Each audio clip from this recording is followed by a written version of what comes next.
તો જુઓ ગાઈસ, અમે આવ્યા હતા ડોડ રોપ પર. તો ડોડ રોપ પર આવ્યા હતા ને અમે કેવું થઈ ગયું ખબર ગાઈસ, કે પબ્લિક કોઈ નથી. વરસાદ પડ્યો બહુ, એટલે દેખો તમે પાછળ લોકેશન દેખી શકો છો કે કેવી લોકેશન થઈ ગઈ છે.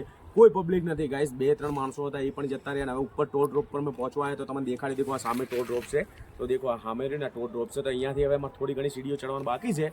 તો હવે અમે અહીંયાથી થોડી ઘણી સીડીઓ ચડ્યો ને ત્યાં આગળ ઉપર ચડીને ત્યાં દેખશો કે ખબર પડે કે ત્યાં માણસો છે કે નહીં. ત્યારે મને ખબર પડશે કે ઉપર માણસો છે, બાકી ગાઈસ કોઈ નથી. અને બેકગ્રાઉન્ડ લોકેશન ગાઈસ દેખો, આજનું લોકેશન કેવું દેખાડે છે તમે જોઈ શકો છો. આ નક્કી ઝીલ છે. નક્કી ઝીલની ઉપર જે બી પર્વત છે ને એના મતલબ કે હમણાં તો થોડો ફેરફાર છે ને ગાઈસ. અમે સવારની ટાઈમે આવ્યા ને તો બસ તમે નહીં માનો કે થોડીક પણ બી મતલબ કે પર્વત એક દેખાતો નતો. બધી ધુમ્મસ, આપણે દેશી ભાષામાં કહીએ ને તો વાદળ કહો કે ભાઈ ધુમાડો કહો, પણ કશું પણ નહોતું દેખાતું ગાઈસ. એટલું ખતરનાક હતું ક્રાઉડમાં.